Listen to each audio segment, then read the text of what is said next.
Hello everyone, a very good morning to all of you. So, moving forward in this video, the objectives of an investment.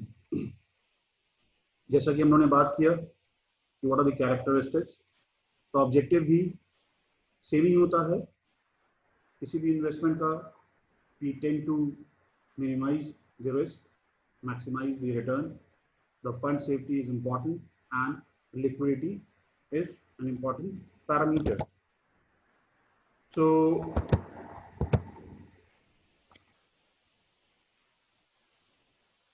the main objective of an investment process is to minimize the risk while simultaneously maximizing the expected return from the investment and assuring safety and liquidity of the invested assets.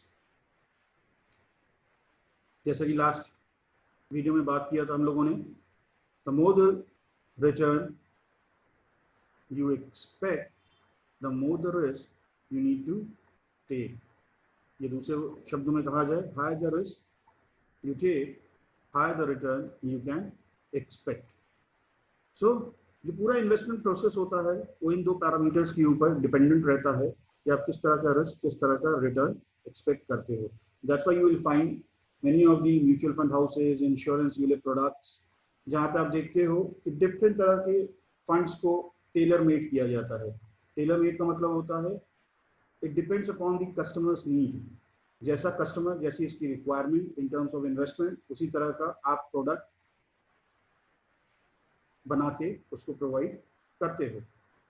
Second objective, the objective of safety and liquidity helps an investor to design a retirement plan. This is done to substantiate an investor's earning beyond the employment tenure. कोई भी investment जो किया जाता है वो इस तरीके से किया जाता है कि वो फंड लॉन्गर पीरियड में सेफ रहना चाहिए, लिक्विडिटी क्रंच नहीं होनी चाहिए, जब भी चाहे आप उसको कन्वर्ट कर सको कैश के अंदर, और ज्यादातर ये इस तरह से डिजाइन किया जाता है कि आपका रिटायरमेंट प्लान की तरह रिटायरमेंट प्लान को कंसिडर कर सके. With this in mind, the investor sets aside a part of current income in growth or income yielding asset that would give an assured return after a period of time. और इसीलिए आप उसको ऐसे जगह पे पैसा लगाना पसंद करते हो, ऐसे एसेट में, ऐसे इंस्ट्रूमेंट्स में जहाँ पे आपको कुछ ना कुछ करंट इनकम भी मिलते रहे, apart from some capital appreciation needs to happen, और एक समय अवधि के बाद आपको एक अच्छा खासा रिटर्न मिल सके. The third objective of investment is the utilization of tax incentive schemes offered by the government. ये इंडिया में अक्सर देखा गया है कि लोग पैसा इसलिए इन्वेस्ट करते हैं ताकि वो टैक्स इंसेंटिव उठा सकें, खासकर इंश्योरेंस प्लान्स में. इंडिया में इंश्योरेंस इसलिए नहीं लिया जाता है कि सेफ्टी रखनी है. इंडिया में इंश्योरेंस इसलिए लिया जाता है कि ATC, ATCCC, ATD के अंतर्गत हम उसका बेनिफिट उठा सकें 1.5 लाख के कैटेगरी में. So this is also one of the objective of an investment. Then comes types of investors. अगर नॉर्मल तरीके से बात की जाए तो तीन प्रकार के इन्वेस्टर होते हैं. एक होता है रिस्क सीकर, एक होता है रिस्क अवॉइडर, और तीसरा होता है रिस्क बियरर. एक रिस्क सीकर वो होता है, ऐसा इन्वेस्टर होता है जो कि हायर रिस्क ले सकता है. मैंने पहले भी एक एग्जांपल दिया था लास्ट वीडियोस में कि at age of 25 to 35 when you have not much of the obligations, वहां पे आप रिस्क सीकर इन्वेस्टर का रोल अदा कर सकते हो, जहां पे आप ज्यादा रिस्क लेके चलते हो. Between the age of 35 to 55 you convert yourself from risk seeker to risk bearer, जो कि रिस्क सीकर और रिस्क अवॉइडर के बीच में कैटेगराइज होता है. And after 55 when you want to settle और आपने सारे ऑब्लिगेशंस अपने फुलफिल कर लिए हैं, बच्चों का पढ़ाई, बच्चों की शादी, everything has been done, then comes the risk avoider, जहां पे जाके आप वैसे इंस्ट्रूमेंट को चूज करते हो जहां पे बहुत ज्यादा वेरिएशन ना हो. So that's why types of investors get divided into three categories: the risk seeker, the risk avoider, and the risk bearer.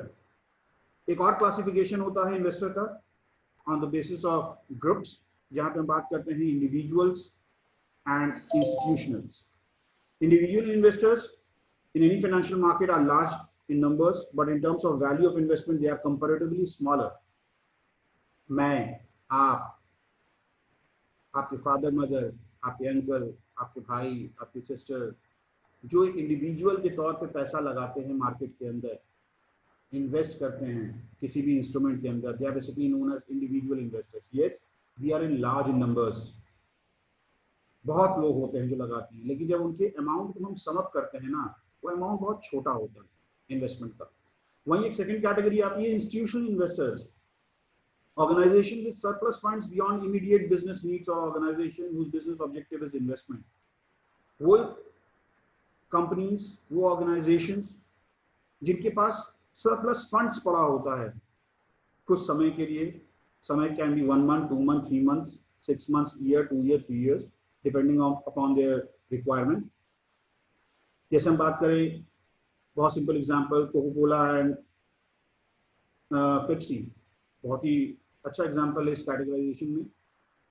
We know कि November to February they are not working on 100% capacity, मतलब उनकी productivity 100% capacity पे नहीं चलती है. So suppose they are working on 60% capacity, तो जो 40% surplus fund है वो चाहे तो अपने पास रख सकते हैं, लेकिन उसका कोई रिटर्न नहीं मिलेगा.